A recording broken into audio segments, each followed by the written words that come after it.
প্রিয় দর্শকবৃন্দ, আসসালামু আলাইকুম রহমতুল্লাহি ওয়া বারাকাতুহু।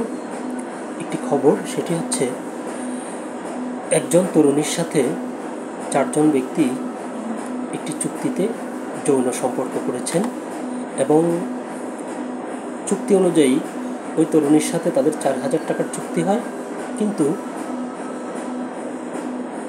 কাজ শেষে 4,000 টাকার জায়গায় মাত্র 500 টাকা দেওয়ায় ওই তরুণী ক্ষুব্ধ হয়ে 999-এ ফোন করে ওই 4 তরুণকে পুলিশের কাছে ধরিয়ে দিয়েছেন।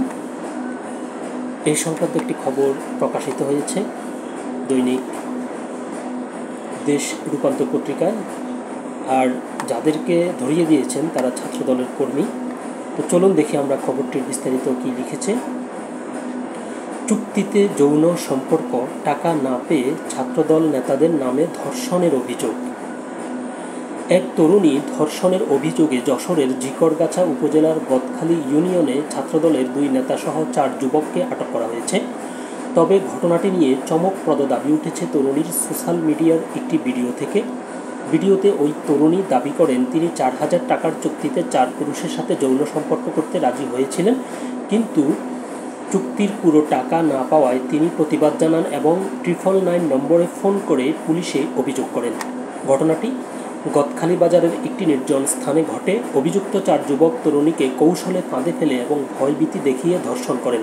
পরে তরুণী 999 নম্বরে ফোন করে পুলিশে অভিযোগ করেন। পুলিশ দ্রুত তদন্ত শুরু করে এবং অভিযুক্তদের আটক করে।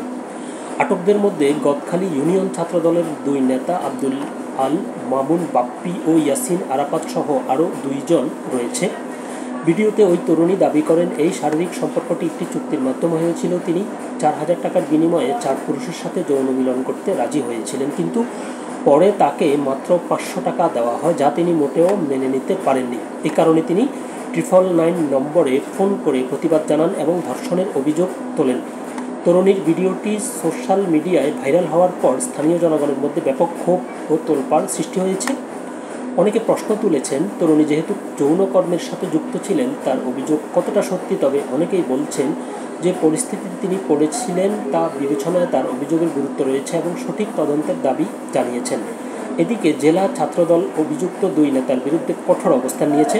জেলা ছাত্রদলের সাধারণ সম্পাদক কামরুজ্জামান বাপ্পি বলেন, এই ধরনের অপরাধে জড়িতদের ছাত্রদলের কোনো স্থান নেই। ছাত্রদল নাম ব্যবহার করে অপরাধ করলে সংগঠন তার দায় নেবে না।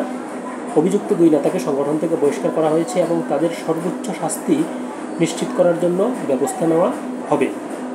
পুলিশ জানিয়েছে ঘটনাটি তদন্তাধীন রয়েছে এবং আইনগত ব্যবস্থা নেওয়া হবে। বেচারারা একদম ফেঁসে গেছে। তো আশা করছি আইনের মাধ্যমেই যারা দোষী এবং অপরাধী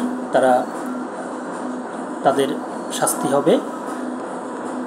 সকলে ভালো থাকবেন, সুস্থ থাকবেন। আল্লাহ হাফেজ।